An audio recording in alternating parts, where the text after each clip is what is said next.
This meeting is being recorded and broadcast. Thank you, Commissioner Kennison. The agenda is in your packets for tonight's meeting, and there's copies by the door.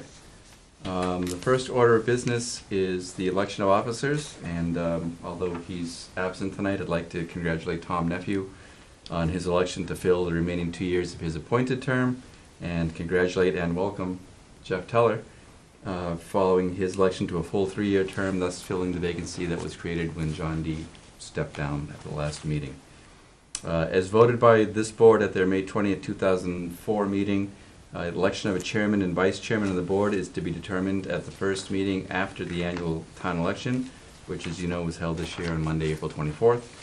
The positions of chairman and vice chairman are to be held for 1 year, and as determined by the board, the two positions must be filled by elected members, not appointed members. So at this point, I would ask that the board, since there's not currently a chairman, nominate and vote a chair and nominate and vote a vice chair. Well, I'll nominate Mr. Kennison as chair, provided he accepts that role. Thank you. Is there a second? I'll second that. All in favor? Aye. You're okay with it? I am good with it. Yeah. Okay. All Aye. in favor? Aye. Aye. Aye. All right. All right. I don't know if Tom had any anticipation or not. Jeff's here. Well, I mean, Tom has obviously at least a year under his belt, and I don't know if it's fair to throw Jeff. I know, but can he accept, or does he have no choice? That's a good question for Interesting parliamentary procedure. Why don't we? I'll nominate him anyway in absentia and in his absence, I guess. Mr. Nephew for vice chair. Is there a second? I will second. Can I second? You can. You can. You can. You're All in favor? Aye. All right. Any opposed? Anyone abstaining? Done. So it's Unanimous. Jeff, right? Vice? No. Tom. Tom. Oh, Tom, okay, just want to make sure. I had a feeling I was wrong. Hey, wait a second. Anticipation, huh? If it, Just hadn't gone Jeff. if it hadn't gone that way, I was SOL. Oh, boy. Okay, so the first order is acceptance of minutes of the April 20th, 2017 board meeting. I don't know that we have a quorum of attending members. Jeff obviously has to abstain because he wasn't there, but you have a quorum of the attending members. Well, we have a quorum. Is it We a have sub-quorum? 50% of the membership. So we were. I think I was at that meeting. You should were. recall. At the 20th, were you there? if I'm Yes, right? Okay. However, but I wasn't. you weren't appointed, acting. you weren't official at that Yeah. point, so you can't So vote you on it. can't. Yeah, That's an interesting question. yeah. Can a sub-quorum of the quorum? Well, we have a quorum. Yeah, Jeff can abstain, yeah. so I I think we're good we to can go. vote on it. I don't see why not. I have no changes. Do you have any Like changes? 4 or 5 typos, but. Sorry. Go for it. You gave me time to read them, you know. So, under acceptance of minutes, we got a random period hanging out there. Yes, we do. Going down to under billing issue sewer customers. So we wrote pre-approved as a group. I don't think we were gonna pre-approve them. I Oh, think we were gonna, pre-abate. we were gonna approve them all. Approve, okay. Yes, so take it about approve, Yeah, I don't think we were gonna, go ahead and do it to any way Right, you want. they You were could gonna be- give us them as a group and we're gonna vote them as as a group, okay. So what are we gonna put? Yeah, just cross the word pre out. It would be approved The as a group. very last word on that page, April 28th, I think there's an H. That's bizarre. Yeah, okay. Under WWTF, you have Wright hyphen Pierce earlier, but later on, third, fourth line, there's no hyphen. I know that's really fussy, but Is Okay. it a hyphen? it is a hyphen. Okay. And then under highway updates, sixth line, I guess, he said that, I would take A out. he said, so, and that was it. So I make a motion to approve the minutes as fussily, What word did you say? fussily amended. Is there a second? Jeff, you may can't- find yourself he can't doing, oh, second. he's abstaining. But I second. You second.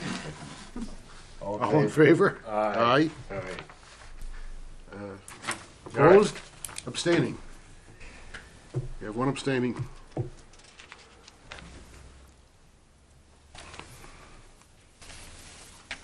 Okay, thank you very much. Moving on, there are 4 abatement requests before the board tonight. Just a point of order, the last one was Cummings.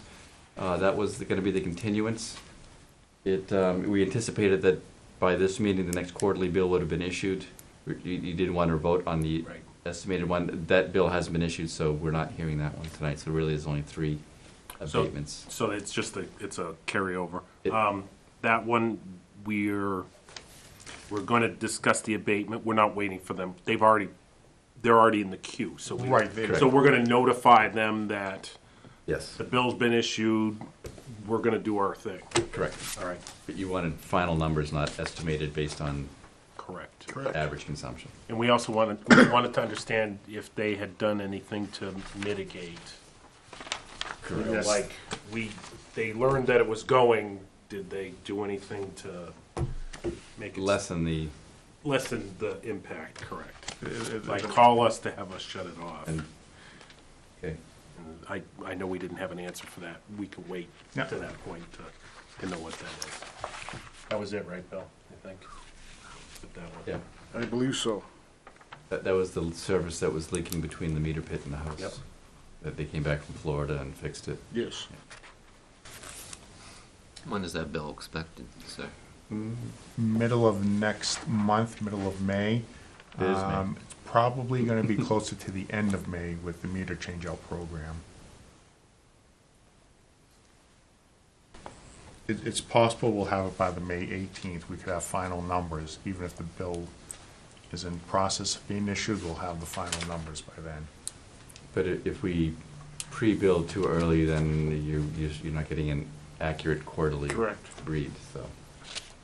If the read comes in late, we're not getting accurate. So we'll try to read it as close to its normally scheduled. Right, and they're normally scheduled because of the blackout times with the meter program change-out. There's a 2-week delay in when we typically read, but bills still go out at the same time. And that was Sheffield Street? Do I have Yes, it right? 25 Sheffield. I believe she was only looking more for a sewer abatement versus water. Cover But that at she the next can- meeting. Yep. So the first one is 18 Prospect Street. This was a case where the customer had an unusually high water bill, called the water department, and after speaking with Trish and performing the usual checks, there was a leaking toilet discovered, subsequently repaired. The calculations for the typical scenarios are in your packet, should the board wish to consider granting relief.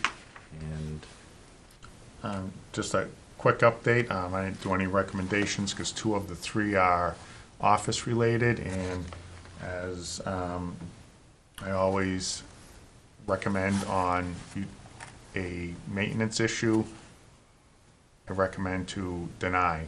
On this particular account, even though her usage was double because it's a 2-family and the way it's calculated, the sewer portion, she never triggered the next step. So even if we abated to the lowest step, she never got out of the lowest step. What do you mean by that?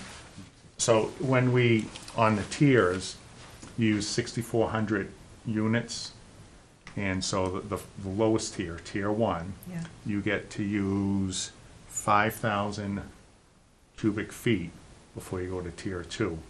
And so the tier 1 is at a rate The lowest. It's the lowest rate we have. And then tier 2 is also at the lowest rate we have. And you never get out of tier 2 on the sewer portion. You did on the water. And so typically how the abatement, if the board would grant it, they would take your typical use and then bill the remaining use at the lowest tier. But because you never get out of the lowest tier, the bill calculates out to be the exact same. For sewer.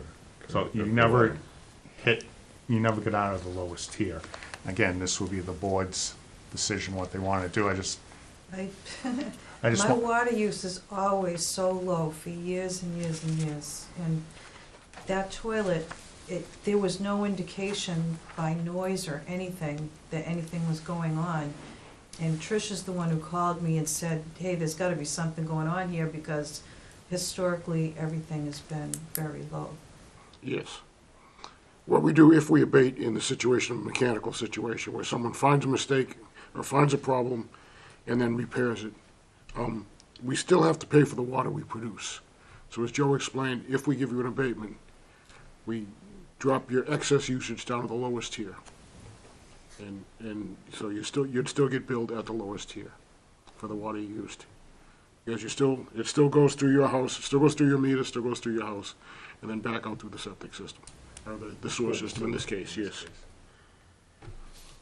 So, Paul, this is your speech. no, I understand, and I'm trying to make sure that there's comprehension here, because our typical policy, even following it, doesn't result in that much of an abatement. It's almost negligible. It's a wicked hardship, and It- I'm it- unemployed right now. I mean, and so, I mean, your usage, was lower, and then was very low the last year, I guess, until you had this issue, it appears. So had something changed? Like, Well, nothing really changed. I mean, I had the same tenants, just a couple. Yeah. Two people living in the first floor. I lived by myself. And then I had one single person, new tenant, move in. So That was last May. okay, and they're She probably, actually started occupying me in July and August. and so that's why, because you were using a fairly steady amount up until, sometime it was the in last 2016. in the beginning of 2016. So you had a vacancy or a period of time when it was empty. Yeah. And so that shows up as your usage was very low when Right, the other right, people yeah, 'cause she switched out. wasn't, So even though she paid me, she didn't really occupy it until right. around So July, our September. policy is to look at your prior usage, okay, relative to the same period of time. Because if it's the If you look at all summertime, the years back, though, you'll see that it's always. it's not as low. It's not as It a wouldn't be lot as low lower. as that, of course, Correct. I know. Correct. So we look at those years, and those years are about, say, half Yeah, of what you use. So Yeah. you were using, but Yes, of it was course. about half. Now, what we do is we take that amount and we say, okay, this is what that typical usage is. Now, I can't wipe out the other use. I can't say it didn't get used, because it did. It went in your house, it went through the toilet. Now, my little speech is, and I'm gonna keep it really short, is once we own the pipes out in the streets and we own the meters in the house. Once it leaves the pipe in the street, we can't do anything. We don't go in your house and check your toilets. We don't check the sinks. We can't do that. That's what people have to do. So we work with people, and you're lucky people call and say, hey, looks like something's up, because that gives you time to react and do something about it rather than waiting for the bill and all this other stuff. I mean, the staff are great that Yeah, way. they are. And hopefully the community appreciates that, because a lot of communities, they send the bill. I know Joe used to work in Fitchburg. They send the bill and they wait for it to get paid. And people come in and they say, well, I don't know what happened. And Joe says, pay the bill, And so our staff has a little bit more of a hands-on approach. I believe it's much better for the community. Yeah. But what all this results in is that the calculations that we go through to say, all right, you use X amount of water, and you use this much more water, we still have to recover the cost of that water. So what we do is say, we'll bill that out at the lowest amount that we charge for that water and that sewer. Now, in your case, because you're in a multifamily, you already get a pretty huge benefit by, it's hard for you to get out of that first tier. And so what happens is you never got out of that first tier for sewer. So the bill is the same, no matter how we calculate it. We would have to say that water never went down the sewer. So we can't kind of turn around and break our own rules and say, well, your case, the water went somewhere else. You know, you're telling us it went that way, and that's how we have to judge it. On the water side is the same. If it was a single-family house, you might have gotten out, you know, up into tier 2 and tier 3 where the rates go higher. And so you're looking at it at more of a greater amount of difference, but where you barely got into tier 2, and the difference in the cost of the water going from tier 1 to tier 2 it's a very short differential. It doesn't result in a lot of savings. So again, we'd be violating our own policy, and you know, staff doesn't even like our policy on this. We hear everybody, we give everyone a shot, we say, look, you can come in and ask us. You know, the second time you come in, we had a guy a couple months ago, he came in, said, yeah, I was here before. I'm like, yeah, you were here before. There's the door. You know, we advise you, we've given you that chance to deal with it. So as it's calculated, it doesn't really result in a big benefit to you. And it's largely because of that two-family thing, because you don't get out of those tiers. The thing is, by having the two-family, you've been saving money for years as compared to it if you've been in the one-family, because you would have hit those tiers quicker. Yeah. You would have paid more for water and sewer over the years. Yeah, probably, except that I'm pretty miserly with water, and so have my tenants been. Yes, no, As you the can see numbers by are the very history. low. When I saw that usage, and I Yeah. said, you're looking for an abatement on 6 Yeah. months, I know it's a big bill for It's huge a single me. person. Yeah. But, you know, we have people come in at, 3, 4, 5 times that amount that are going, what am I gonna do with that Yeah. bill? I mean, I value water, I don't like to waste water, you know. Well, it's a good way to keep your costs down, too. We appreciate that.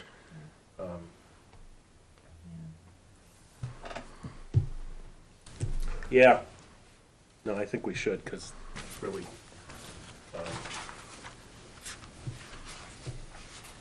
You understand my thought process? yeah, no, I understand it. You want me to make that motion? If you would, please. All right.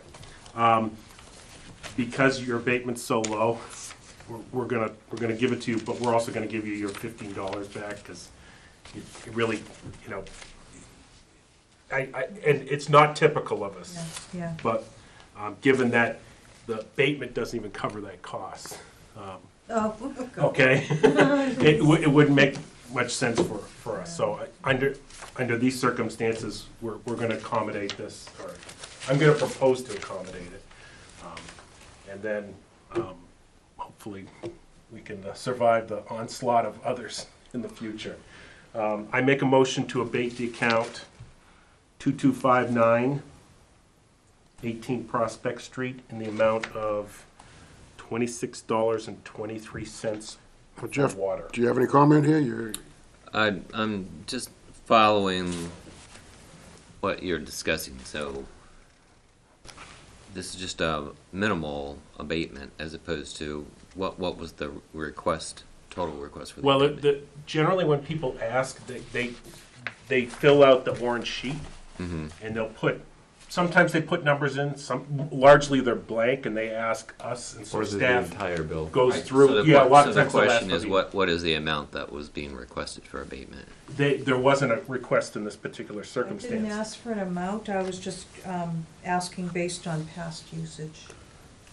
I think to answer his question perhaps is after we do the calculation, billing the excess at the lowest tier, the abatement worked out to $11.23. Following our typical practice. And for your knowledge, is a $15 fee to apply for the abatement. Okay. So it's a net So it's negative. nominal is what we're talking about. It's very nominal in this case. Others can be significant. We've had, for instance, we had one where it was a water leak in the basement, and they were tied to the sewer, but the water did not go down the sewer. So we were able to abate the sewer charge in that case. They were able to prove that to us substantially. You know, if they can't prove it to us, then we have to assume that it's gone down the drain. Right. Yeah, I looked at the history too. I mean, dating back, I mean, average usage was close to 5,000 Going historically. way back, yeah. Yeah. So, Okay. so I, If this is the issue from nominal amount, then I'm fine with that. okay. Would you like to second the motion? I'll second that. Thank you. All in favor? Aye. Aye. Any opposed? No one left to oppose. It's unanimous. The amount of $26.23 For water as a for water. clarification.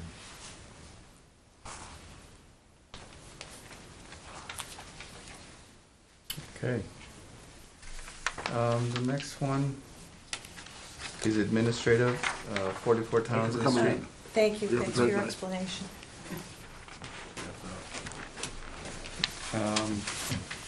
This was a simple, just a miscalculation at the installation of a new meter. In essence, the new meter was installed, but the software, because of the myriad of meters out in the system, had a multiplier that was inadvertently applied. Was it a factor of 10 or 100? I can't. This is covered bridge Yep. we're on? Yep. Yeah, well, what happened is when we put the new meter in, the old readings would take the reading times 100. That's just the way it worked. And when the first one came in, Sign right there, Bruce.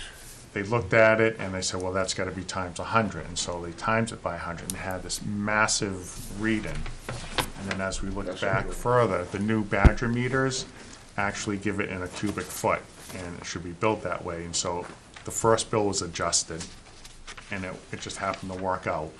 Second one, she started to adjust again, and when we had the reading was 1,036.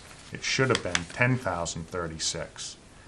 But when she was adjusting them, for the first reading and the second reading, she adjusted both of them and it worked out. When the third one came in, I said, wait a minute. It's a Badger meter. The old was a Badger, the new's a Badger. We bill it as is. And then when I went back and looked at it, I realized the error that was made for the previous two. And I realized that instead of adjusting it to 1,036, the real reading should have been 10,360. And we went back, we reread the meter, we confirmed the number, and so when you take, if you use 10,000 versus 1,000 in the calculation, it worked out properly with the way the readings were. And it was just getting the new Badger system up, as Ken said, with all the various truncation issues. It was just. So this only, it only applies for 1 quarter?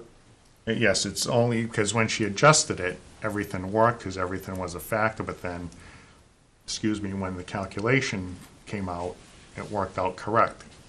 Because she was. No, I get, I just, Yeah. you said you changed it, and I'm trying to make sure that we're not trying No. to fix a Right. couple of billing periods or anything like that. No, so the other two, it's just this one, what we did is we corrected the reading, except the bill was already issued at that point. So the only way to reverse that is to do an abatement. And so I went back and I recalculated using the proper number of 10,360, and it resulted, instead of a usage of 17,066, the real usage should have been 7,742 Okay. units. So, was that a typical bill for that property's usage? Yes, yeah, it was believable. But more importantly, it was inaccurate reading off the Badger meter.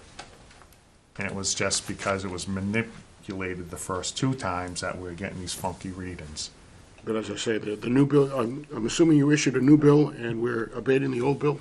We're So we're doing abating the it? difference, So you've told them to pay only the. correct, Okay. because it was clearly ours. So this bill is what's on the record, and so the abatement I'm asking for tonight is the difference between this bill and what the correct bill should have been. So this has not been paid, this is still sitting there waiting to be paid. Does the property owner concur with your rationale and explanation? I'm sorry? Does the property owner concur with your rationale and methodology? Yes, yep, yep. And again, I think it's important that whether he agrees with it or not, we just put brand-new meters in, and we know that It's a it reading was. issue.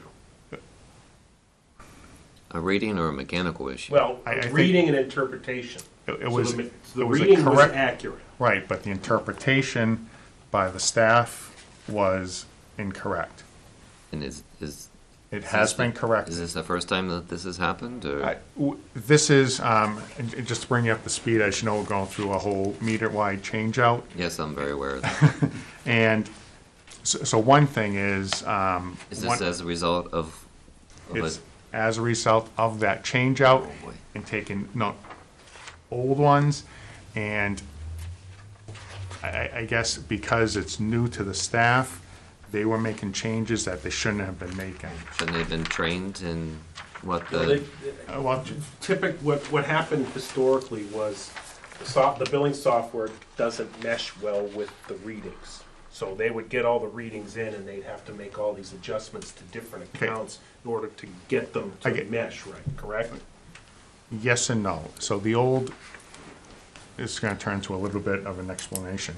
The old Neptune meters, we had many different truncations where it would read 4 digits, some would read 6 digits, and based on that, the internal programming would say, okay, when I get the number, I know I have to do this. I have to take this reading, do the subtraction, find out what the usage is, and then based on what the program said, I'm going to times that by 1, times it by 10, times it by 100, 1,000, etc.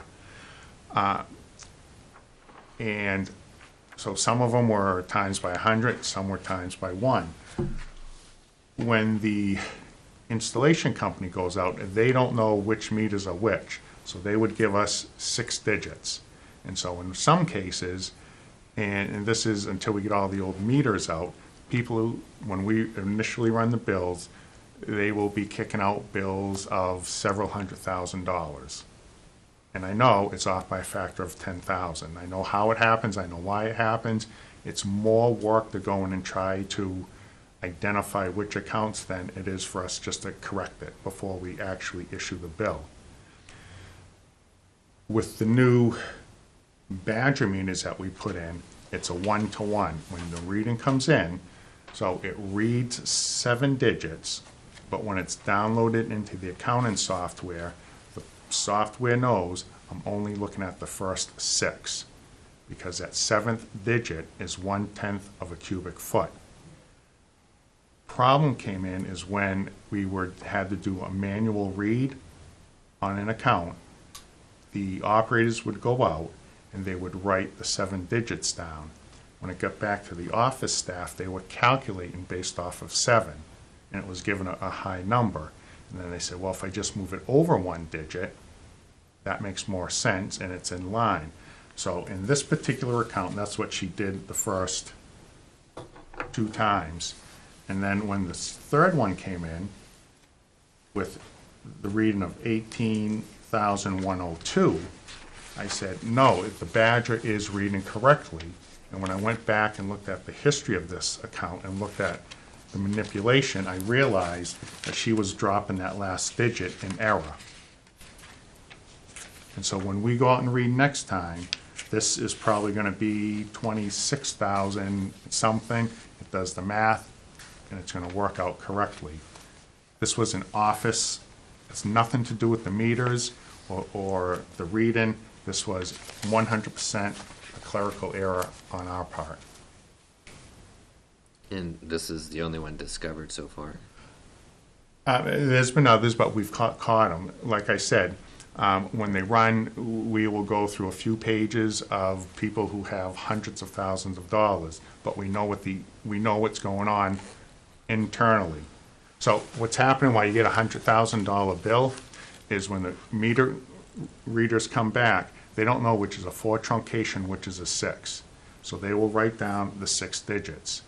That goes into the system, it does the math, you get a 6-digit number minus a 6-digit, you get a 6-digit product.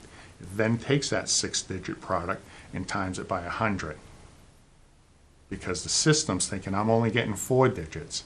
but because these are being manually put in and not electronically, the human doesn't know which one should be 4-digit and which one should be 6.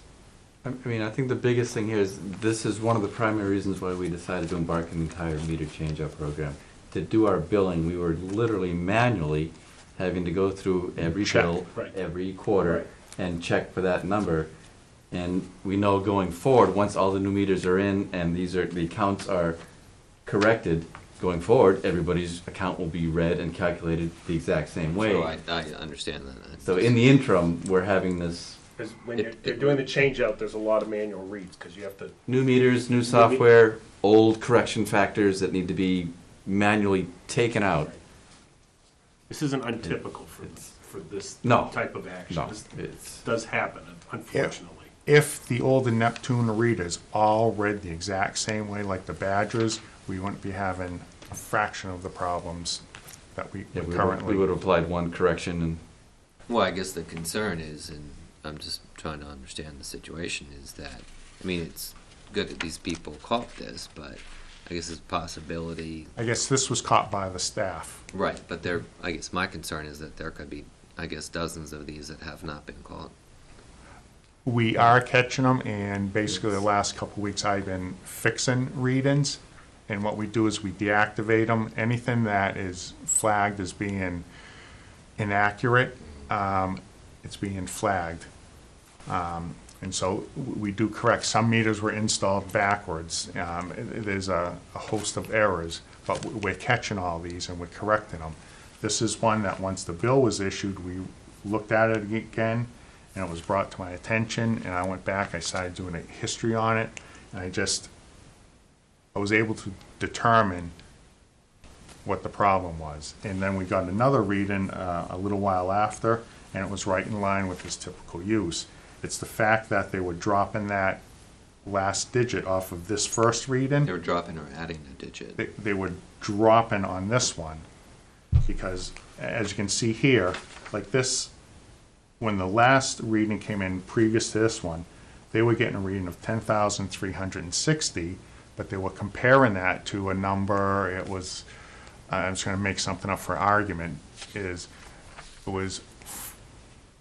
they had changed it from 4,000 something to 400 and something, because the math worked out. And so she did this twice, and I went back and said, no, that's not right. And after looking at it, I didn't fully understand what was going on until I looked at they were dropping a digit instead of leaving it with the new Neptune.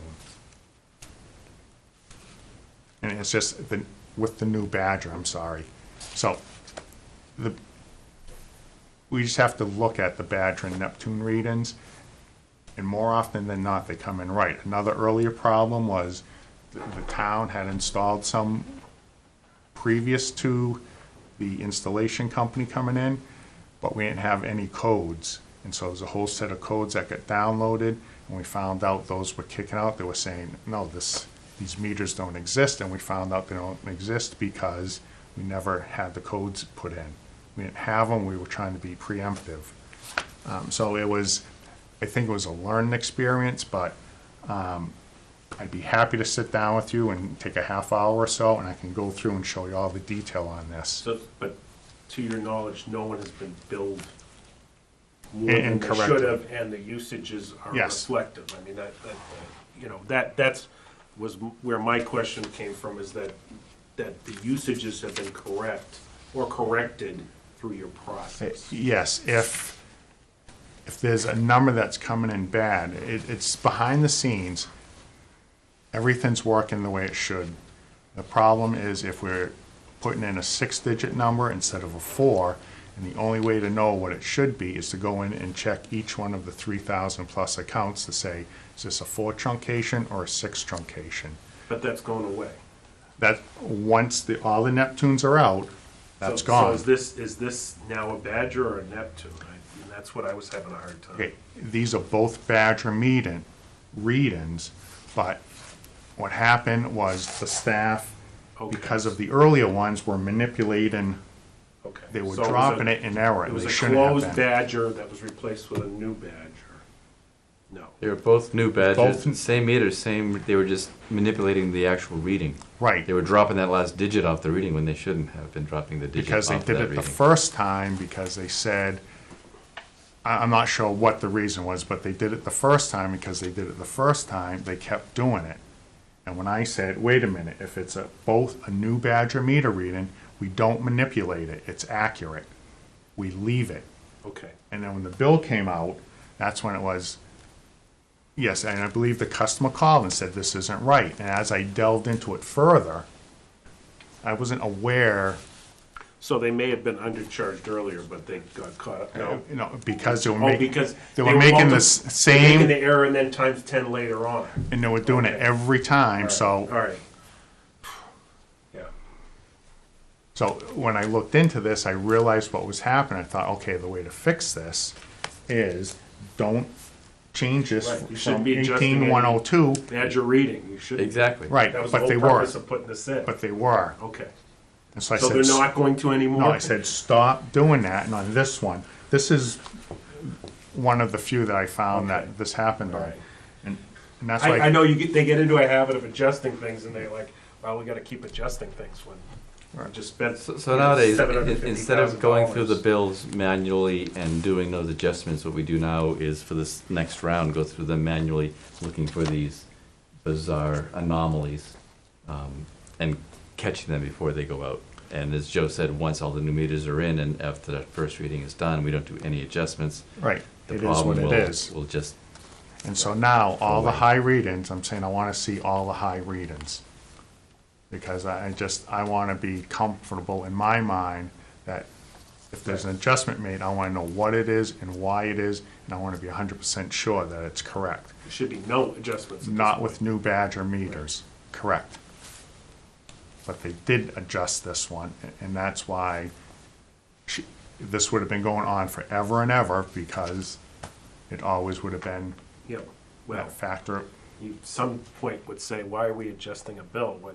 Right, and that was my whole argument to the board. The change is, we need some type of consistency through our meters. And before you came, Jeff, one of the original presentations is, we had an area the size of all these tables together, and that was all the equipment we had out in the field. They're all different manufacturers, still in use. We had some old touch pads. We had to walk up and actually touch the pad. It was just a whole host. And again, we had this whole surface area filled with different meters and readers and. Sure, I think we all understand what you're talking about. So what's the timeline for implementation of? It's been going on now. We're coming up. The substantial completion date is June 30 of this year. And do you have, I guess, do you have a status report about how many have been? Yep, to date, we had a meeting last week, and right now we have 72% installed, and we have another 5% that are scheduled to be installed. And the goal, again, is to get that last 25% in these last 2 months. There are some that, as I've been informed, you were one of the unfortunate individuals to get one of our letters. But we're trying to get people to call in, and as I've heard back from several people, and I'm trying to work with East National to get that office end, that when people call, we either have to call them back, they can't get busy signals, they can't get, sorry, our computer's down. Well, I don't want to get off track very quick, but I think part of it is messaging to the citizens or residents that you do have a timeline as far as what your objective was as far as operational goals were concerned, kind of communicate a sense of urgency. But just to share, East National today told me that they were scheduling no appointments beyond May 22nd. So I'm not certain how that fits into your operational goals, but that's what I was able to schedule an appointment today after waiting 48 hours, but they told me that I'm not certain what Okay, where this was coming from, but the person told me that she was not scheduling beyond the 22nd as of today. Did she indicate, is that a temporary She window, did. or? I mean, she just It said. can't be the final window. No, No. not the final window, but, I explained to her, like, I'm traveling Yes, right. next week, and I told her that I might be traveling later this month, and so we ended up arriving at a date of the 21st, but she said that they weren't scheduling beyond the 22nd as of today. Okay, that's So maybe that's good concerning to me, information and, to know. But I'm just just so putting you. that on the table. Right, no, we had heard And that the- they were extended into June, right? Right, the date is June 30th, and At their request, correct? at their request, and because of ways some of the billing cycles work, we do have blackout periods, but they'll still schedule. Yeah, but And- I mean, she clearly said to me in our call that she wasn't. Okay, that's a concern to me, that they should not be saying that, and I will definitely look into that. So with that said, just moving this forward, as far as the discrepancies in meter reading, then the goal then in the next 90 to 120 days is you're expected to be just about fully operational 100% done. with the new system. And then those readings will be done automatically. Yep. And I think more importantly, they're done automatically now. We have a drive-by system. That was the old system, and that's gonna be the new system. The big change here is that all meters are the same. Sure, no, interesting.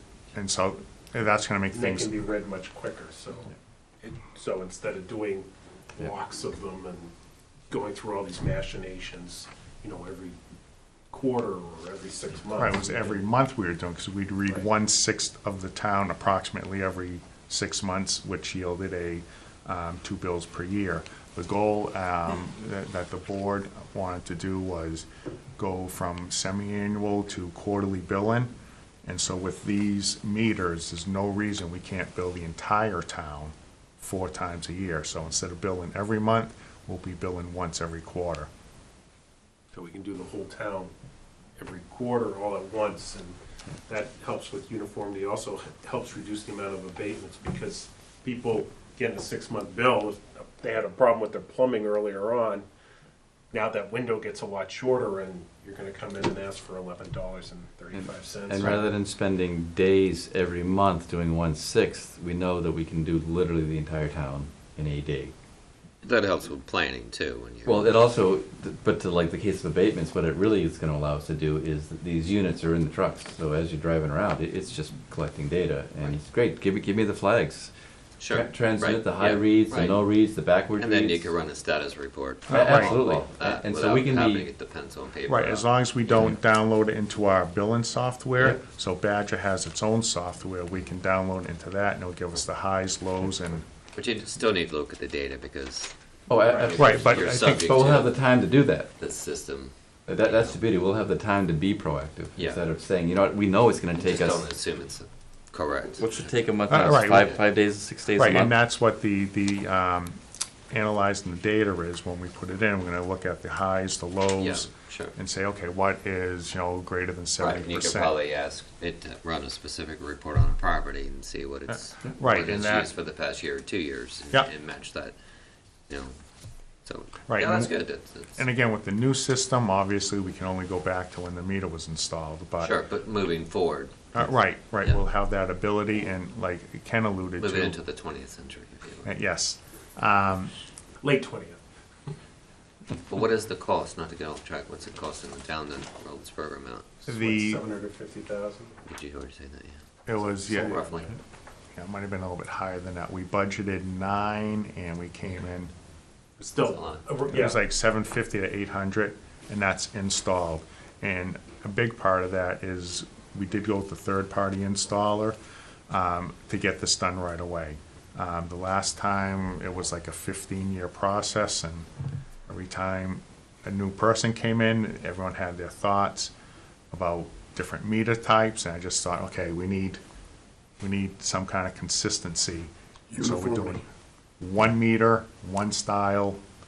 Well, hopefully this is a 50-year decision. And you don't have to They're guaranteed for 20, the batteries. 20-year Well, decision. but it doesn't mean you can't, in Extend a it. place where you're Yeah. changing out the ones that are giving you trouble, you can start testing them, you can get some to run Sure. longer, and you get into more of a, not $1 million in one time, but you get into, you know, 50,000 a year or something like that. And I down the figure road. that you will hear from time, hopefully not for a number of years, but the State Department of Environmental Protection, DEP, recommends that you change your meters out about every 12 to 15 years, just because.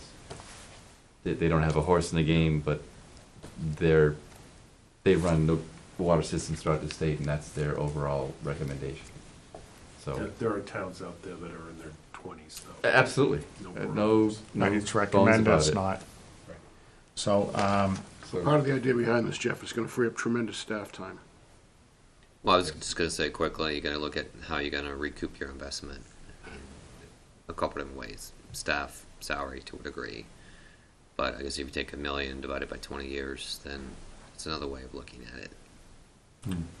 right, it's, right, and it's possible we could Justifying, you know. maybe the save a- expenditure.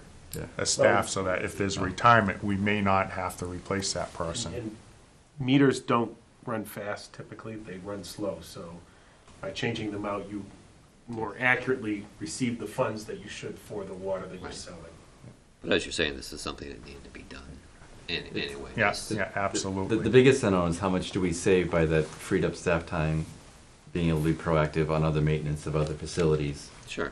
maintaining a Well, hydrant versus It's, changing it's it. an operational decision, and if Absolutely. you have the funds to support it, then Absolutely. makes sense. Okay, very well. You wanna move forward on So, this? All right. Did- I make a motion to abate the account 4163 in the amount of $281.95 for water and $771.37 for sewer. Do you have a second? 1 second. All in favor? Aye. It's unanimous. Take a break, I'll get this one. Okay, This is another administrative request for 14 Park Street. Basically, it's a single-family home and no longer a duplex, and therefore we're recommending that the board abate the second base water charge, which was a carryover. The account hadn't been revised to reflect a single-family home. Thank you. From a duplex, so they. Is what's the process that occurs? Has it gone through the building department? I mean, I don't even know. I think they It's- double check with the assessors and they see how the assessor has Who the, double checked? We It- did? there- or- I'll be honest, there's no clear process. We get a lot of the information fed to us, usually through the assessor's records. There clearly needs to be a more, Well, and we Fit talked into- about potentially through the rate setting process, doing away with. fixing Yeah, this issue. we're Yeah. more likely to be notified of a single-family home becoming a duplex rather than we are duplex being reverted back to a single family. Because if, obviously it's gonna go duplex and we decide we need a second meter, that's gonna involve us versus if somebody says, I'm just basically going to make this a single-family home, my plumber's gonna take the meter out, sit it over there in the but the corner. thing is, there is no second meter. And that's, It's- and that's it's going right. back to what you were saying is, How do we know? 1 meter, if it's a 5-family, then, as we were trying to explain to the lady earlier, is that if it's a 5-family, then you take the number of units in a tier and you times it by 5 before they go to the next tier. And that's one thing I feel is wrong, and I think we're gonna try to address that. But that's a rate discussion. Right, that's a whole That's nother. a rate discussion, different that's thing. not, But, so, did the custom, this is an administrative thing, so Right, and I'm not, it seems odd that we're, making this change without, right, I believe Trish did check with, assessor's office, and it was confirmed that this is a single-family home. It's being taxed as a single-family home, since in 2010 first. but they were being billed as a two-family, and then we're getting that second. So it's like they get a break one place, but, it's true that they'll run up the tiers quicker. so. right, and still, the usage is low enough Very that low, yeah. they're not even close to triggering the second tier. Okay. I make a motion to abate the account 4074 in the amount of $43.70 for water use. And is the town requesting this? Is this where it's coming from? Yes. When we say yeah. administrative, that's us. So second, I'll second it. all in favor? Aye. It's unanimous. And Sheffield Street is continued.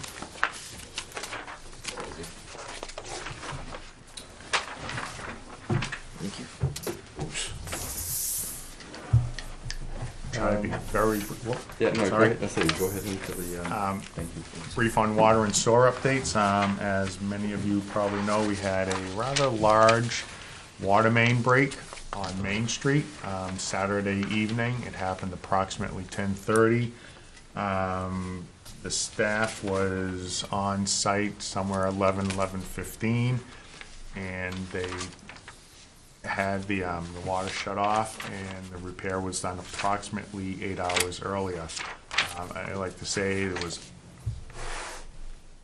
tremendous cooperation among several different departments. The highway division, the fire department was involved, police just helping out with traffic, albeit minimal at that time of the night, and also the water department staff.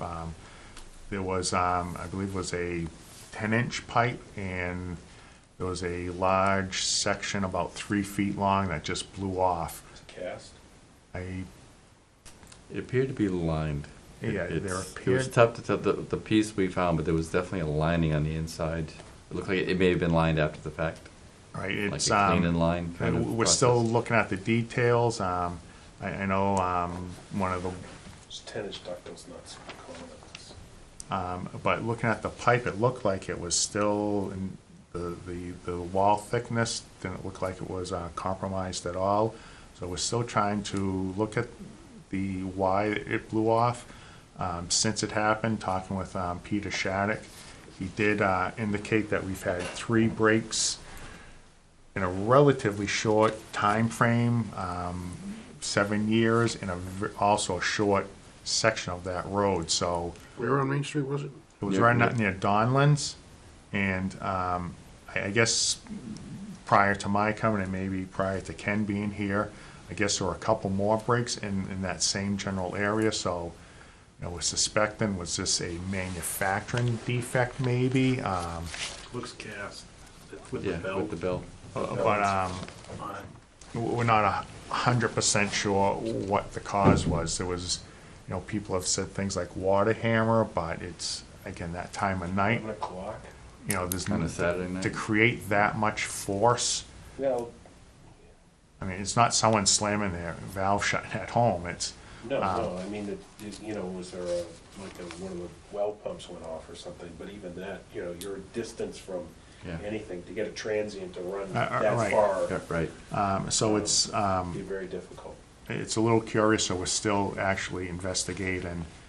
So we've Probable had 3 over what period of time? about 8 years, and that's what was communicated to me.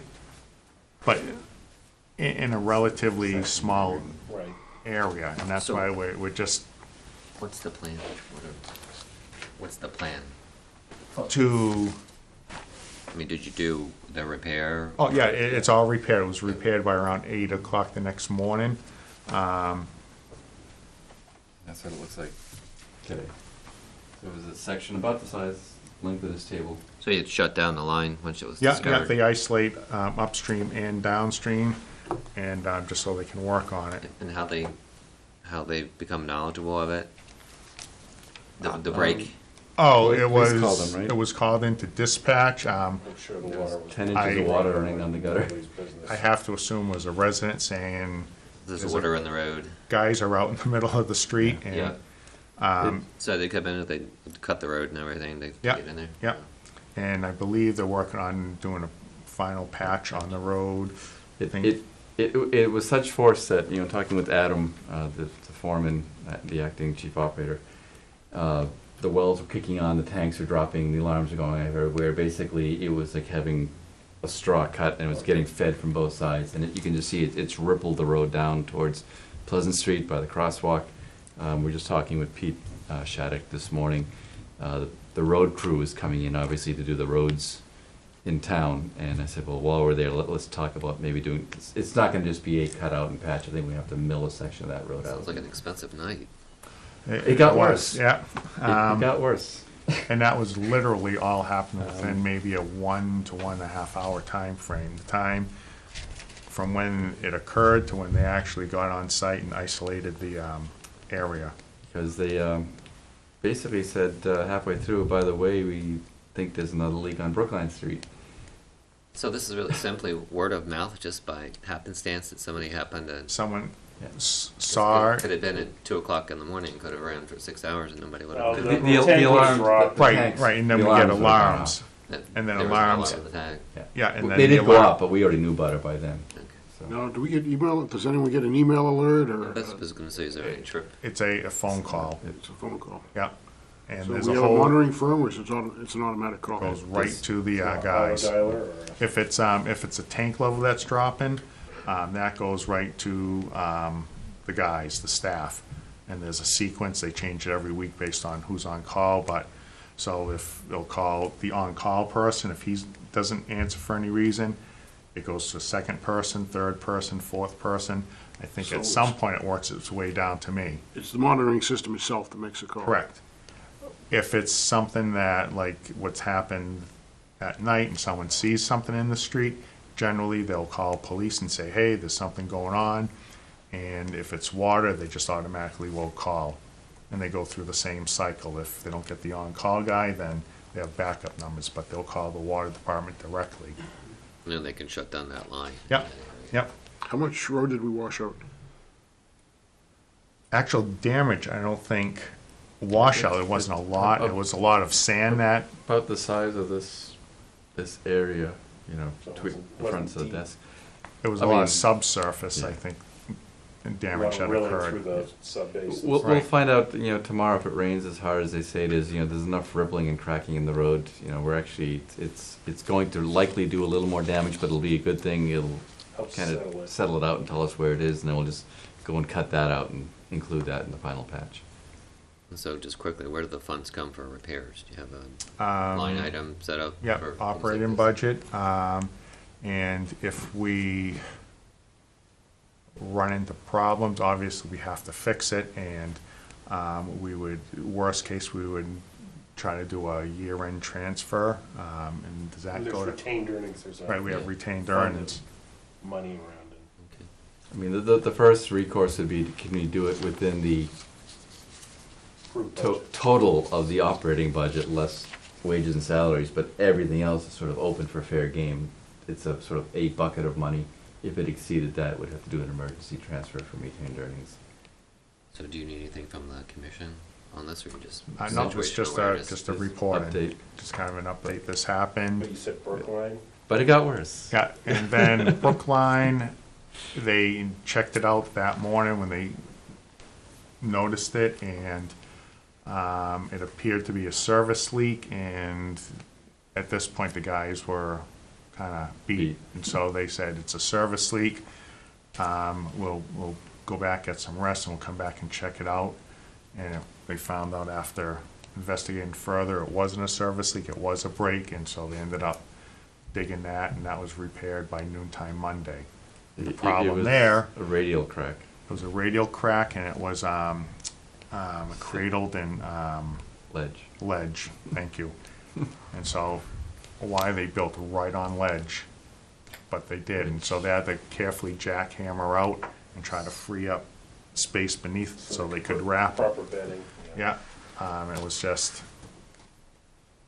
the majority of the So the leak repair wasn't was. as bad, given. No, it was relatively minor compared to the other one, it was a radial crack, and And I assume you've got a lot of record keeping on this leak, so that when we do our ASR next year, you'll have a nice thing, because I know that DEP tends to doubt people when it comes to this. And We're not quite sure how we're gonna quantify the loss, the unaccounted for water of Main Well, you Street. have, if you have Yeah. all the data on what was on. Main Street, we just have, one of the consultants, Adam Acton, chief operator, had called and said, can you help me? And so she sent some formulas, and when they keyed it in, it came out that we lost 7 million gallons, and he said, no, No, we didn't lose 7 million gallons. And so they started looking at different things, and I'd be happy to sit down and talk to them about it. To me, it's a simple, the pumps were running this hard, the tanks dropped this much, add the two together. You're not usually using that much water in the middle of the night anyway. Right. You account for some base use and, there we go. right, I think they settled, and I haven't reviewed them with him yet, but he recalculated, and they came up with right around 250,000 gallons. It might be a little short. I'd have to see how much the tanks move, but. All right, and I wanted to review that myself. Have you calculated the financial cost yet between manpower and materials? Not yet, no. Mostly gonna be, mostly manpower. Right, yeah, materials is gonna be insignificant. It's a small section of pipe. It was all Couple of, labor. And dressing contract labor. couples. Yeah, they did have to call, help in to dig the hole quicker, and, but we did say that the new service truck we bought a year and a half ago, they showed up and they had everything they needed, short of a backhoe Yeah. to dig the hole, but that's really working out very well. Seemed to be a very good purchase, a new service truck. It was impressive to see an engine-mounted compressor running a 60-pound jackhammer. And it supposedly can run up to a 90. We haven't tried it yet, but it had no problem running a 60-pounder all morning long on Brookline Street. Just the compressor on the bed. Yeah. It's right, no, it's in the engine. It's In the under the hood of the engine. It's impressive. That is impressive. And it's even got the stanchion lights that come up out of the utility body, which were a huge help on Saturday night. So yeah, it was a very good decision to purchase that vehicle. Very much appreciated by the crews. So, yeah, I guess in summary, we are still doing final investigations and calculations, but I guess the short is it was repaired in a very timely manner, and there was very good cooperation amongst several departments in town. In which case, I'd like to publicly thank the crew for spending most of the weekend putting together a water pipe and the help they received from different departments. It sounds like a great response by the town staff. Yeah, and it was a group effort, and kudos to all. We appreciate their work. As do I. Yes. The hydrant flushing, I just met with them this morning on that, and they should either wrapped up today or they expect to finish tomorrow, the spring flushing. So they've been doing that over the last month or so, and they were hoping to wrap that up this week. Meter replacement, we briefly touched on that. We're about 77% of the way through. I will bring up those concerns. Yeah, That, they're not gonna do any after May 22nd. Yeah, that's absurd. And we're only 77% of the way through, No. because, She said they weren't scheduling, but it wasn't. Yeah, that they well, weren't gonna do it, but- Now, is Again. it possible that was the round they were in? No, because it's at any given time, they There's send the what, 4 or 5 postcards rounds out, going. and there could be 3 or 4 cycles going at any given time. And so it's, I don't know what cycle Jeff is in, but, we could be getting some of these notices we sent out, we could be getting calls from the first round we did, the first cycle, we could be getting calls from this last cycle. So there's no, I'm wondering if they're not just saying that's kind of the interim date. We're trying to fill as many slots to make our time more effective while we're Maybe in town. that's what she was saying, but. But that's not still not very acceptable. customer Yeah, friendly. it's If not. the customer can't fit it in Right. that 2-week window. Right. right, and I know in the letters that, the board was instrumental in drafting, we put deadlines, you have to have it done by this date, and I think the goal for that was to get people to call in and get it scheduled. And it was just, to date, we haven't shut anyone off, you just haven't had the manpower, but we're really trying to get people to, you gotta call, you gotta get this done, and if we said May 5th for you example, and you had something set for May 10th, we're not gonna shut you off, obviously. The goal is to get people to get this scheduled, and, you know, we try to do weekends to accommodate people who may be traveling during the week. People go on vacations, there's a lot of things. The key thing is to get it scheduled, and we try to be convenient with nights and weekends. But Absolutely. We're not trying to shut anybody off. We're just trying to get all the meters you know, changed. even with, you know, for non-payment, I say my goal is not to shut you off. My goal is to get it paid in a reasonable amount of time. Well, I think Tom basically said if we were wordsmithing what it should say, I mean, I think Tom pretty much hit the nail on the head. It's short, sweet, get the attention. Okay.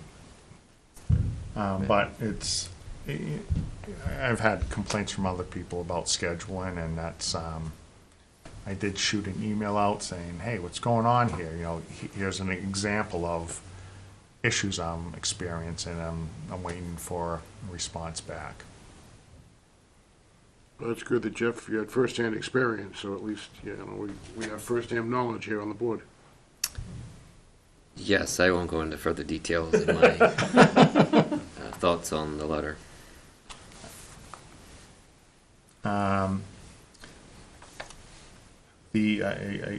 For water, I guess those are the key things, nothing new since the last meeting. On wastewater, the project report, the facility plan update for the treatment plant has been redrafted, if you will. The final report has been completed. I can send electronic copies out. I got 3 hard copies. Usually you get 5 or 6 and use them as doorstops. So I got 3 hard copies and an electronic copy. If someone really wants a hard copy, Are we looking to comment on it, or are we looking to? this went into DEP, so now I'll wait for DEP's comments. What are you asking? DEP to comment on what is the end state? We're looking for them to basically give approval to proceed with at least the initial ones. They don't, well, we don't require their approval to do it, but I know we send them in anyway. But Right. There's nothing that we're proposing to do to the plant that requires them to approve anything. Because we're not changing the effluent quality at all through this process. That's the only thing that they technically have purview over relative to treatment plant upgrade. If you were going for financing, they have approval process. And we're not maybe- going through financing. We've just, pretty So- much have ruled SRF out. I think this, if nothing else, it's a courtesy. Right. I personally don't think it's a bad thing to do, is I'm to not saying it's a bad thing, it's get their just, blessing. I'm just saying, you don't need their approval. I know you keep saying that, it's like, yeah, you can give it to them, here you go. You're waiting for them to comment on, you may never hear anything. So, Right, well, that's the other thing, because that So would it's for the like, state don't- as well, and You know, what's the timeline, what's the suspense date from them, or the urgency for them to get back to you? I mean, what is your We would end need, state as far as construction or well, upgrades are we're concerned? going, the company's supposedly developing plans and specs, we're gonna be at 50% plus or minus in a month, or something like that. yeah, I know you were gonna send the schedule out, but I didn't And- see it, so. yeah, and I just got the report back. Because we have our most recent update to the permit for the treatment plant was issued about, 6 months ago, a year ago? And it had a schedule in it that said you have to do, or be able to meet this effluent quality by 18 months. 18 months after it was issued, which is December of, well, no, it's June of next year. June of next year. June of next year. We already meet the limits for the summer, but the winter limits, we can't without this upgrade. So we have to have plans and specs and get a bid under construction So you do have in about a urgency. year. So you do have urgency. We have some Yes. urgency. So last meeting, we requested, Bill wanted to see the final report, reissued and updated. I had severe concerns about the way it was written and what was presented in it, and Which hopefully that stuff. which report? This was this facilities plan that was done on the treatment plant. By the consultant? by the Yes. consultant. And they're proceeding with the design, and the design has a lot of deliverable dates relative to it. I reviewed the contract and assisted in commenting on that. And I'm just worried that if we lag at all in any of our review processes that we want, I'm looking to review a couple of iterations, not every single one, because Right, that would be sure. ridiculous, but Right. I want to make sure we're getting the best set of documents that represents the project that we want, so that Sure. we're not paying for stuff, or we're in a position that puts us, poorly for a bidding situation or construction situation. Right. No, I work similar RFPs and contracting actions and for construction and things like that, so certainly I understand all that. I mean, you look at the end state and then you have to work your way backwards. Exactly. So we are going to be, they are going to have to face the construction, because they won't be able to do all the work in time to meet the permit conditions. So we're going to have to phase some of the work up front so that that stuff can get activated. Now, the project can easily handle that, because the pieces are relatively segmented, so that's not an issue. Right.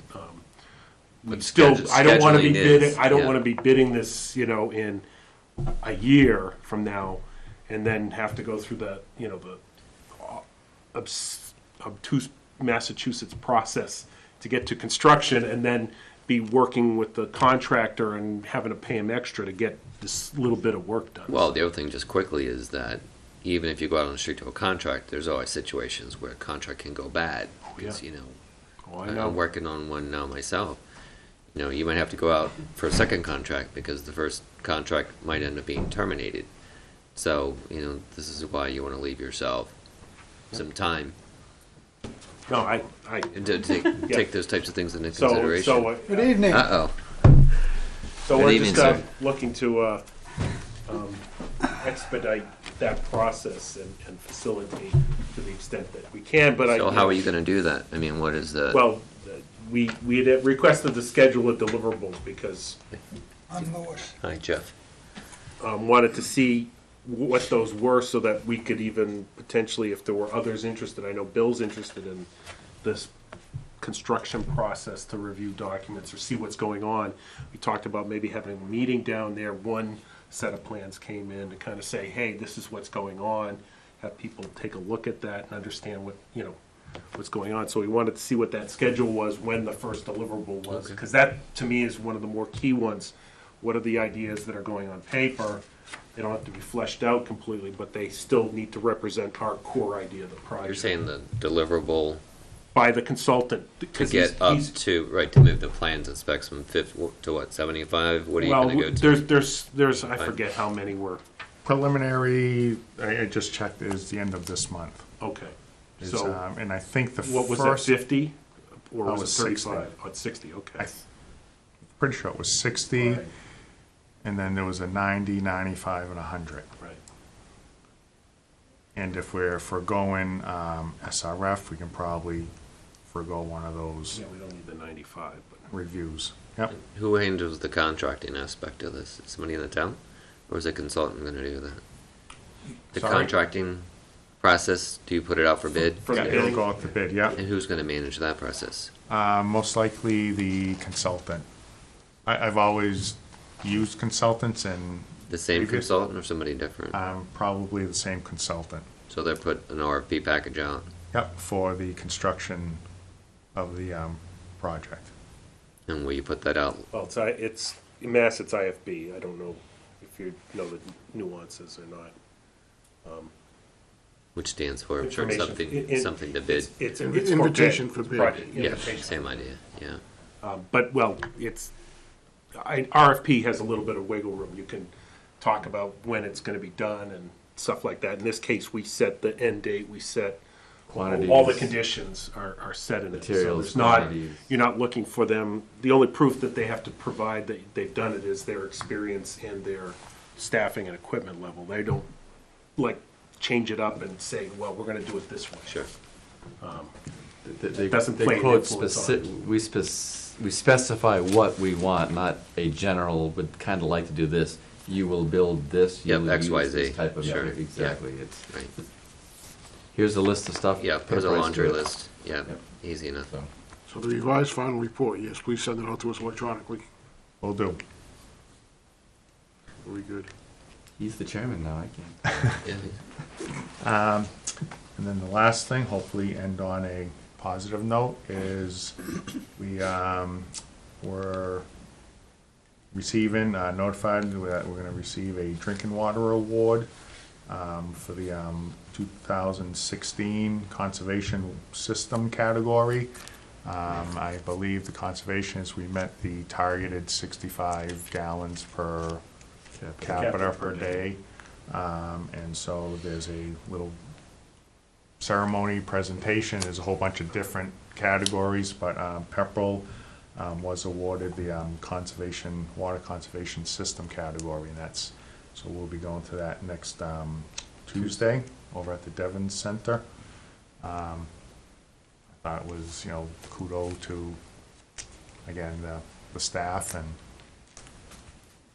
their efforts. And I think Well, it's good to get noticed, I mean, I think it also reflects on the board as well, with, the rates help to drive consumption to some degree. So, everybody's doing their part. We're maintaining the system, operating it effectively, obviously setting the rates to encourage conservation, and it's working. water bans. Water bans, yeah, it works. Education a little bit. Yep. Is that good for water and Yep, sewer? yep. Okay. Just just quick updates on general DPW annual town meeting wrap-up. I just want to thank board members for being there and being supportive, participating. I know it was a long meeting. Through no fault of the DPW-related articles, ours were all budget-related. They were very, very straightforward. Two of them were placeholder articles that we didn't need.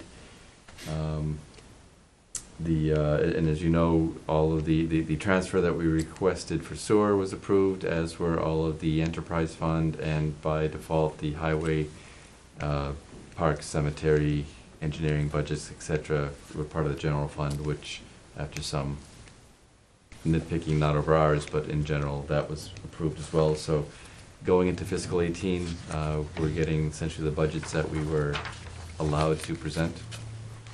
And I'll just remind the board, although there were no non-budgetary type articles on this warrant, I wouldn't be at all surprised in the fall if there's a special town meeting. Could be something on beam as well with the green sand filters. It could be something construction related Oh, with the definitely will be wastewater for plants. the Got to be on that.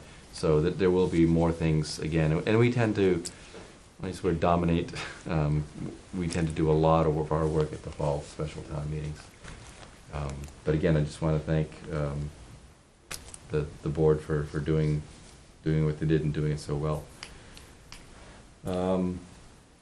Highway is still busy, spring cleanup, street sweeping, pothole patching, tree trimmings, street signs. In addition, they're out there getting ready for the upcoming roads program by doing their investigation and repairs to the drainage system. Crosswalks were just painted. I don't know if he's done or not, but he's got a good chunk of them done right now. Probably the most noticeable thing, and this is something that was an arrangement that was orchestrated by Pete Chaddock, and I thank him for this. National Grid's been in town, milling out sections of 113 and in the Pines, milling out sections, 7-foot swath there, and a 1-lane overlay on 113, and that was where they installed the gas mains last year. And rather than just having them put in a permanent trench patch in the middle of the wheel path, we got them to agree to go in and do a center line to curb overlay on. Well, both those roads were brand new. I mean, Well, the Pines were. in our. Exactly, in our- and that was a driving force. You're not just going to put a patch in a brand new overlay. You're going to go out to the center line, and if there's going to be a joint in the seam, it's going to be at the center line, and it's going to be at the curb line, like the old one. So. Do they have plans to replace more main this year? Have you heard anything? They do, but not nearly as widespread. It's spotty, and I think it was, I want to say it was up near Indian Village, up in that neck of the woods or something. It was not like, nothing like 113. it was all small stuff. And I don't recall there being any newly paved roads either. I think they were all roads that were pretty chewed up. At the last meeting, you may recall that I told you one of our six-wheel dump trucks needed a new engine. And Pete and Ray were successful in locating one. Just over $4,200, I think, was the total bill. I was down the shop today, and he was almost ready to pull the old engine out. He'd already had the nose clip off, the radiator out, the supports were out. And I just thought to myself, wow, I've worked in a lot of DPWs, and that truck would have been towed somewhere else, and we would have gotten a hefty bill.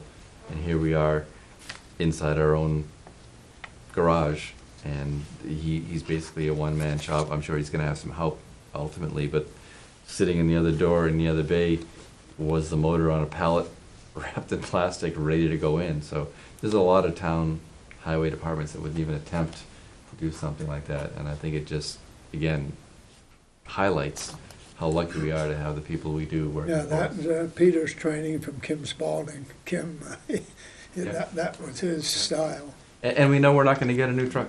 I mean, you know, we're somewhere behind schools and ambulances. We're just not going to get a new truck, so we'll not for foreseeable future anyway. And besides, we've got other needs. You know, we've got backhoes and front end loaders, and we've got other equipment that's going to have to be replaced. Garage. The garage itself, and I was thinking of that when I said it. It was cramped. It was a little bit dark, but you know what? They were going at it. So. Good news is, I think, based on the current financial situation, we're pretty optimistic that we can fit this within the existing the remaining fiscal 17 highway budget. Unlike the street sweeper last year, which was just a $11,000 kick in the pants. So, but Just again, a quick comment on the garage. You say it's dark in the garage. You see if you can get that in the Green Communities lineup. Get a project expediter in, get a quote on replacing all the lights going to LED, because we've done that in Westford. And besides the fact we're saving a lot of money in electricity, it really brightens the place up. it's a good thought. It's a good thought. And the lights on a lot in the garage, so Yeah. see if we get it in the lineup so all the money doesn't disappear off to the school system. You know, and I think that coupled with, I'll use the generic term, whitewash. I mean, the walls are either concrete or stained concrete, or stained painted concrete. That they're all dark. I mean, obviously it's diesel soot. It's, you know, it's a garage. It's a highway garage. Yes. There's virtually zero reflective light being shared in that facility. But that's an excellent point with the green communities. The change to LED, we did it, that's one of our first projects we did in Westford, is we changed out the mechanics bay in the highway garage, and it just, besides the fact we're using a 30 electricity, they were able to shut off 50% of the lights because they were that much brighter.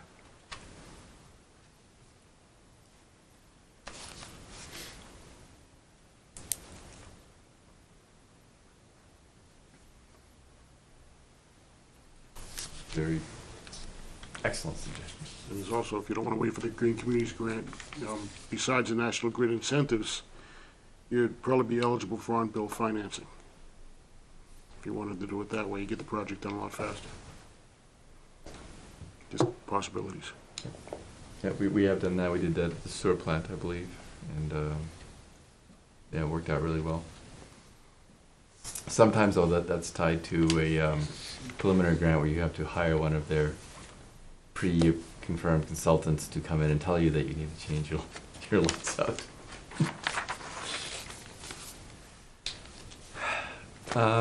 Other than that, it's been, you know, fairly quiet. We did finish up the on the transfer station. We did file the permits application with the state. That was all accepted. NRRA, the Northeast Reuse and Recycling Association, the venture that we just recently joined, we were supposed to meet with them last week. The gentleman had to cancel at the last minute, so we've rescheduled that. Again, we're currently using them primarily for getting our glass recycled, but they offer an entire host of products. In fact, they just had a huge expo up in New Hampshire. I guess it's fairly well attended, but you know, it's not free, and we just didn't have the money to do that this year. But at some point, it might not be a bad idea to kind of see what's out there. That's basically all I've got on highway/DPW stuff. There's no documents for the board signature tonight, so you're off the hook on that.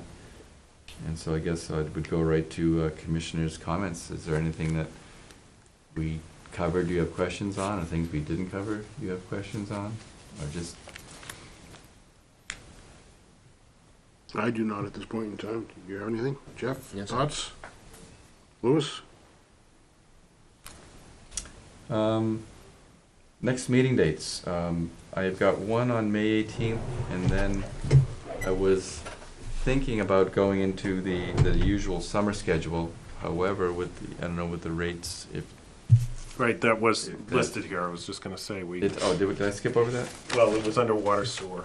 Oh. But, Yeah, if, I don't know if there was anything to, I didn't think, I mean, we were talking about There's- changing them, what, January 1 or June next year? Or are we talking about June this year? I thought we had thrown out July 1st of this year, but I think we also agreed that it was prudent not to rush. And if Well, that meant, that was the challenge, was doing the re-tiering. And we wanted to do the re-tiering and change the rates at the same time. We didn't want to change rates and then go and re-tier Correct. necessarily. It's certainly not in the same window. I think, So I know that we talked, last time we talked, you mentioned that you thought that the rates would get you, but, would be better would get you through Right. next year potentially, but it would be better to through find December, out. maybe do it for January 1. But it might be better to hear how we're doing it, towards the end of this fiscal year, to understand the balance of revenues and expenses and what's projected, to know, is this something that we gotta do? Because there's no magic date, we can do it any day we want. right, I think. But we also wanted to do it, and do it as a quarterly change out as well. We wanted to make sure that everyone was on quarterly billing as well. It would be easier, the more Do 'em- consistent, to and do 'em not both to at have the same time. not to have a, When do we have retained earnings date? it's October. That's when it's official. It's in September. October, but They know what it is in like I August. generally can come pretty darn close to what the final number is gonna be. I think based off of what I've seen, and I'll have a better idea at the May meeting, I usually have my revenues for period 10, and so I can give you as of the end of April where we stand, plus or minus. I'm confident we're gonna definitely be on the plus side. I'd like to know, before we start changing rates, I'd like to know what the difference in retained earnings from this year to last year, in other words, what we picked up as a difference. They won't be, Did we come out ahead? they won't be certified until Yes. at least late August, early September. I'm reasonably confident to say that we will. I don't believe we took anything out of retained earnings we took the 300,000, I'm sorry, out for the study. And we will be putting not that much back in, but, again, I think I'll have a better handle at the next meeting, once I have the period 10. And then once I get the numbers, usually second week of July, I can come pretty close to what will be certified. So by late summer, we'll have an idea how we did Oh, yes. over this past fiscal Yep. year. I mean, we don't have to work with the Lori's been certified very number. good about getting. No, we know. but I guess there's three beasts going on. There's the, do we have enough revenue? There's the quarterly billing, and then there's the re-tiering. And I prefer not to do all of them at once. So we have to find out, I guess, look at which thing is gonna trip, or which thing can be accommodated, because it sounded like the quarterly billing was the thing that you were Would be the worried most about, right. most difficult. I think we could do the re-tiering first and then go to quarterly. Doesn't the retiering get easier if we go to quarterly billing first? Well, It's- I hate to do the re-tiering and then have to explain your bill changed again, even though the bill didn't change because the rates changed or the tiering changed. It changes because you go from a semi to a quarterly, and I'd Yes, but hate to have to do. That's easy to understand as far as I'm concerned for a Okay, customer. okay. I'm getting billed twice as often, but I'm paying a smaller bill. Okay, That's easier to understand on a customer, is and- my opinion. Okay. And I can say that no matter what we do, we will get questions. Right, but if there's Absolutely. only one set of, one Yeah. set of questions to deal with, and then we make another change, another set of questions, and then we make another change, another, to the extent that we can, My thought would be to take, with the existing rates, essentially, come up with a tier structure. And then, once you've got the structure in place, you can adjust the rates within that tiering system to account for any revenue that you may need or not need. And then, as you said, the quarterly billing is almost, you can do it at almost any time as long as there's enough public notice that it's, your billing schedule is going to change. And yes, there's gonna be people who just got a bill, are gonna get another one. You gotta pick a date to start doing it. But so I would probably think tier rates and then quarterly. What of those three you could combine? I think tiering rates would go Tier in and one rates well, would group, go in one. they're gonna be hand in hand anyway. and Because then the tiers aren't gonna look the same. quarterly later. But I'm just thinking, if we go to quarterly first, Yep, then we don't have to try and explain to people that, yes, the tiers have changed, and then you have to put in all the mechanisms about quarterly or semi-annual.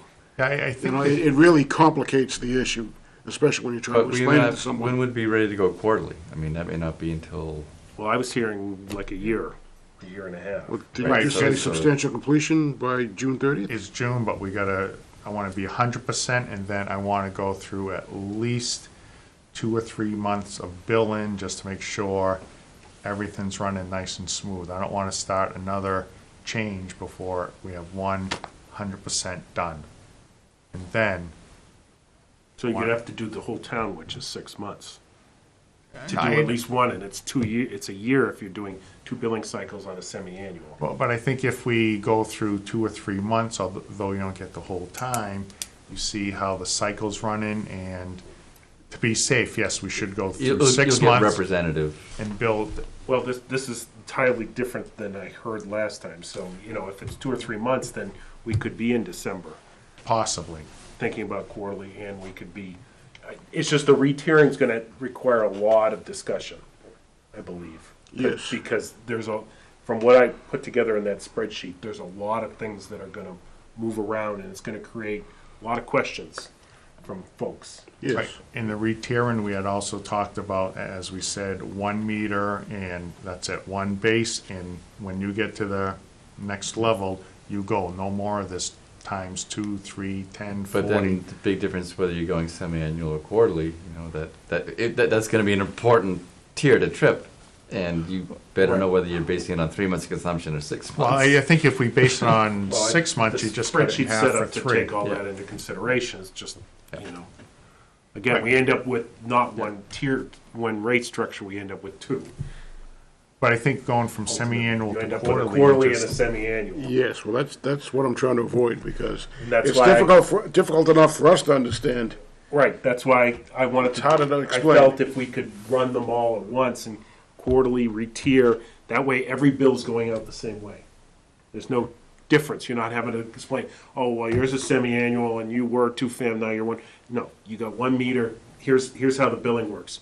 You get this much because you have a meter, you used, 10,000 cubic feet, you pay X in this tier, Y in this tier, et cetera. And it's the same explanation for everybody. I guess one advantage to doing it all at once is you're gonna get the same amount of questions, and if we do it in 2 stages, although it might be a little simpler to make the transition for us, if we do it all at once, you deal with one set of questions, and I think the majority of the questions will come in the form of the quarterly change, not so much the tier, because the bills are all gonna drop by 50%. Instead of semi-annual, They're gonna, You're gonna a vary. lot of them are moving around a lot. And I'm not saying right, but the what ones. someone's paying now is wrong or what they're paying later is right. They're just gonna change, it's a matter of, this is how we bill today, and it's not working for us. It's not the right way. It doesn't capture the costs appropriately. We need to update it to make sure that it's more uniform and makes sense across the town. And that's the whole purpose of this. But it does mean that somebody that pays X today may pay more than X tomorrow, even with the same circumstances. And I think we found, like when I first developed that spreadsheet, and we looked at, you know, what's the differences. For the single-family homes, the average family, it was trivial. I mean, it Well, you moved, can but- make it trivial. I mean, that, you can. But you the can big tune it to do differences that. were, mostly came with the large multifamilies, people, you know, we have 2 trailer parks that have a multiplier of 40, 60. Those were the ones who were seeing the greater increase, because you would take 40X before going to the next tier, and so those would be hit the hardest. But So they're what also what I'm spread- hearing is, we need a meeting set aside for a workshop to discuss the tiers and rates, because we're starting to go into that now, and it's, Probably a few. It's gonna take a bit to get So- through this. So I think for this year, or this fiscal year, it's not possible. But I wanna make sure that we don't hurt ourselves from a rate standpoint, because if we're looking at a green sand upgrade, we're looking at, you know, the treatment plant upgrade, making sure that the rates, again, I don't like changing rates by 20% one year and not doing anything for 5 years. I think if you need to be 20%, you do a little bit at a time. There's no sticker shock, there's no, you know, this person didn't pay what they should have for what, you know, balances everything out. So that's the idea of how are we ending up, and where do we want to be? Are we going to be okay July 1 through next July 1, or through January 1? Are we going to be all right where we are, or do we need to make an adjustment? I don't think we're advocating just holding rates through next July 1 already, through July 1 of 18. I think how this whole thing came up, I think, is that taking the cost of the upgrades out for wastewater, absolutely, I'm comfortable. Water is a different story. I think that in a few months, we'll start zeroing in on some of these costs, and perhaps, you know, that's the time to look at, is when we start getting better numbers. Right now, we have the preliminary number on a upgrade. The green sands, I mean, we haven't talk even. about that number. No, and that, I've been thinking about that, and I'd like to talk to you a little bit more on that, because there's other changes I thought, okay, that's not applicable, but I think we need to get a more definitive number before we start talking about rates, because we have to know what that number is to know. Right, we're not going to be bonding a green sand upgrade, though, in the next year. No. But we still have to, we got to pay for a design, and we got to, you know, do whatever we got to do to get to that point. And, you know, again, sticker shock, don't like to do a major update to, you know, the rates if, you know, you can do it more gradually, more steady, you know, less of an impact on the user, or an immediate impact, and also helps buffer out even the cost that you need to expend. Like on the sewer plant upgrade's gone well. We've had the cash in hand to be able to pay, so we haven't had to bond for small costs, which is, you know, really useful, because you don't want to bond money that you don't need Right, to. and water, I can comfortably say that sewer, I'm less concerned about. Water, I think is, if we're gonna look at any rate, water is the one. As you know, I asked for 10% last year, we got a little bit less than that, but that's the one. To balance the budget this year, I had to go after retained earnings, so we still have a healthy, but we can't keep hitting retained earnings, because pretty soon, we're gonna have to be raising rates to rebuild that. I think we need to take action sooner versus On later. top of the borrowing. On top of the borrowing. So I mean, just to break even, we need to. I was unaware that we'd gone into retained earnings to make the budget work. I thought, We have for the last, I don't know what you did prior to my coming on. I know the first budget, I started basically at the beginning of the fiscal year. There was retained earnings there. Fortunately, we've ended the year that we haven't had to count on them. right, okay, and so that, we haven't expended any, all right. Right, we Budgeted, haven't but not expended, expended. but, Okay, but to make it work, and obviously, if we do well on expenses, we don't have a lot of issues. You know, as Jeff brought up, that could all change this year with this one repair, and, but the last couple of years, we've done okay where, although we've used them, we haven't had to utilize them. And I believe we actually put money back in the last 2 Right. years. and we expended considerably. We Yep. paid cash for the And meters. that was a a one-time. I realize that, but So, I see, I haven't gotten the impression that water's been starving for money, but, so through all of this, I know this has gone on a lot longer, and we've kind of gone back up the food chain here on the, but is it, so I can't tell from what you're saying whether or not it makes sense to discuss a rate change to water July 1 this year, or is this something that can wait for us to go through this rate process, that retiering, quarterly reading, all those bits combined, we could be, 9 months from now before we get around to getting all that to work out. How about if I'm presuming I'll have my revenue numbers for period 10 Okay? for the next meeting, and that can be a topic. Here's where we sit, for not just water, but sewer also, and I can give a projection where I think we're gonna end up. So given that, we would need some time to call the rate hearing and hold it if it was something that needed to happen this year. So I guess coming back down to the next meeting dates, and it sounds like we probably can't, we need one early June to have that discussion. these are all, I picked these only for sheer ease of, they were in the middle of the month, but gives you flexibility to go either side. Is it It- fair to say, let's see what the numbers look at May, and at that point, again, these are just, Correct. I think if you knew by the next meeting on May 18th that you wanted to do a rate hearing, you could do it by June 15th. If we knew that night, I think we could do it in a month. All right, I want to make sure that everyone feels educated enough, being able to look at the budget and the revenue projections, all those pieces of information, we got Jeff's fairly new and Tom's fairly new as well, to be able to kind of wrap their head around it. I'm not picturing things the same way that I thought they were, or maybe I am, but we're using different words, so, I want to feel very secure in, if we need to make an adjustment, that we make that adjustment, because again, I don't want us to be next year having a Main Street break and going, where are we getting this money? See, the urgency that just in the last 5 minutes has developed, it's kind of surprising to me, because it sounded like we were good.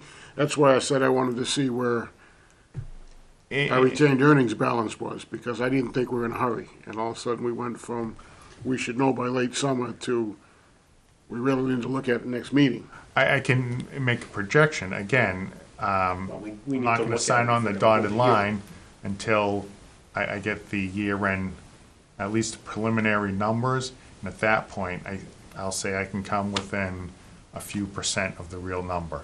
So I have the last 2 years. But again, we don't have to change them July 1, it's just. No. that- Right. that's, I gotta say, that's a convenient starting point. Right. But you could vote them in July, you could vote them in August. I mean, all you're doing is Last year was forestalling it. August. And let's not lose fact, Joe's talking about budgeting retained earnings, not expending them, I understand. budgeting I them. understand. Right. So And yes, it the world of makes difference, sense, but- it makes sense to start projecting out. Yes. But before we raise rates, I'd really like to know where we are. I mean, we don't have to wait till it's certified, but It No. might be good to have a discussion about the green sand at that time as well, a little more formally, and other potential water projects. Because I keep hearing a lot of potential water projects in our 5-year or 10-year window, which, could get very costly, and, having a better, maybe that's the discussion, if sewer is comfortable for now, that we focus budgeting, rate setting, all those pieces around, not rate setting, but rate adjustment around the water side, so that we can have everyone up to speed, to be able to speak to the, the tanks, the green sands, any water mains, That's what we talked about this week. all, just have a good feel for that, because I reviewed that green sand report and I got a little sticker shock, so I just, very concerned about how that's gonna impact everything and balance everything out, so. All right, so next meeting, May 18th? That's pretty much a given. All right, And then I guess, is it fair to say we'll look at the others? sure. I mean, we, That point? we'll just leave them where they are right now, and Yeah. we can add one if we need to. Again, it's a historical schedule. Doesn't mean it's cast in stone, doesn't mean it's absolute. The board typically does one meeting June, July, and August for the summer schedule because of vacations and so on and so forth. Doesn't mean we can't have 2, doesn't mean we can't have 3.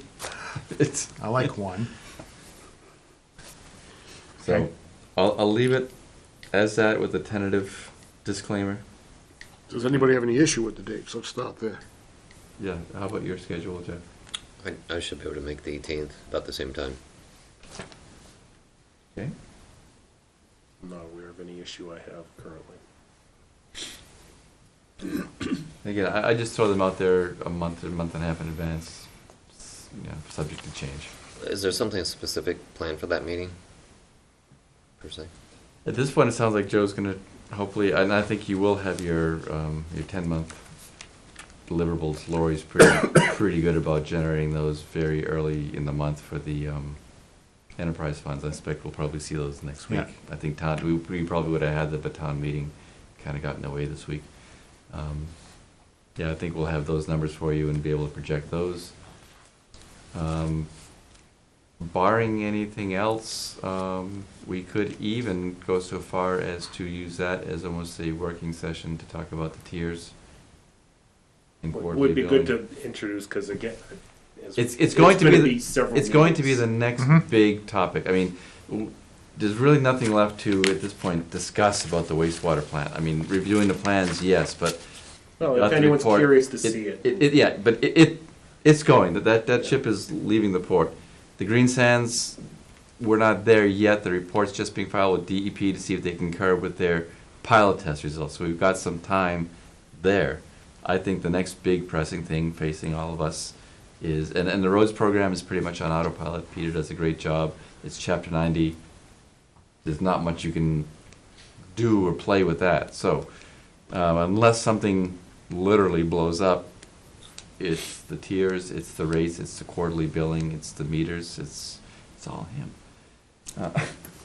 Okay. Well, we haven't heard about, I won't bring up the NOI that's due September, whatever, so, MS4? yeah. Yeah, okay. It's not actually, we're almost ready to file it.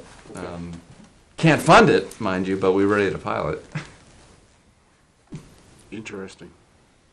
But no, so I think that might be the big ticket items on the 18th agenda is primarily water, sewer, tiers, Water, yeah. tiers, rates, and I don't, by rate, I don't mean public rate hearing, I mean Right. playing, Having a adjusting, Financial discussion. financial discussion on the whole impacts of quarterly tiers, et cetera, et cetera. And balance that against, and, by just, when I say the 10-month projections, it'll be there for water and sewer Yeah. and transfer. Is that sound like a workshop thing, or does that sound like this thing? Seems Seems a public meeting. Okay. Yeah, I don't see. No, we at some can't- point, when the tiers are, when people need to understand and see what's happening, it would be Mhm. easier to do that in a workshop. Mhm. Just give But them, it's not a bad thing to do that on camera either, so people understand what we go through when we're trying to make this happen. having a discussion about it. I'm just looking at, the individual and, Hmm. well, this is what this looks like, this, someone's seeing their account number and going, what the hell's going on here, when none of it means anything until it's done. And I think we can go through it without keeping accounts, addresses, all that. I'm more concerned just, you've got to put numbers up there, and unfortunately, once you throw a number on the screen, it just, well, I saw on the screen, it was this. It was rate. 6. Well, It's doomsday. there Then I was- saw 550, why is it? Why did it go up, 75 now. why did it go up 10%? We can issue disclaimers before, during, and after the Yeah. meeting. It's a Right, workshop. and I think the spreadsheet we have, the way it is, that the new tiers are over here, and all the other information, so we can keep it completely anonymous, so that No, just. there's ways to do it. I just, It's a again, random it set can of get numbers. a little bit, awkward's not the right word, but stunted, Yeah. And It's not compelling must-see TV. no, it's not at all. I'm happy to have people here, but, Yeah, it's, Well, people remember what you don't want them to hear, really, yeah. Do we want to have this set up? I'll talk to Martin again, and we can do the same thing on the laptop, and we yeah, we'll just, just put the spreadsheet up and then we can, talk again, about it, and yeah. people can then play with it. Because I know I said it to Tom, and Tom didn't really have much time to look at it, but it would be good for people to understand what's going on I inside. we can send it out to the board members. The other thing, is, I mean, I just, from a purely operational standpoint, this is not the most conducive layout to have a workshop. It's, But we'll fire it off here. yeah, We'll make it happen. and we can rearrange the tables if we want to. And we don't have to come down to a solid decision about anything. There won't be This is a any- workshop. Oh, No, there won't be, this is- there will not be any It's a votes. complex subject. This is gonna take a lot. Yeah, We have a decision next meeting, I'll be impressed. yeah. As I'm thinking of other iterations that need to occur even within the spreadsheet as we're sitting. But here talking. it's also probably not too early to start throwing out placeholder numbers for green sand. I mean, I understand you're not comfortable with that big number, but we need to start putting, Yes. accounting for it Yes. at some level. So, If we meet with them, did you want to sit down? So that's one thing they said is, you know, we wouldn't mind going over it with you. Your call, if you want me there. Okay, Depends how soon it's gonna happen. I got a couple of weeks and then I'm, okay. See what we can do. Any word on discussions with Groton? Has there another discussion taken Nothing. place? trying to set up I another meeting. proposed They a were, couple dates and I haven't heard back. there was no communication, so. they've been tied up with the Four Corners project or something, which I assume is what go into air. Yep. I make a motion. A second. All those in favor of adjournment at Aye. 8:32? 8:32. Aye. That's unanimous.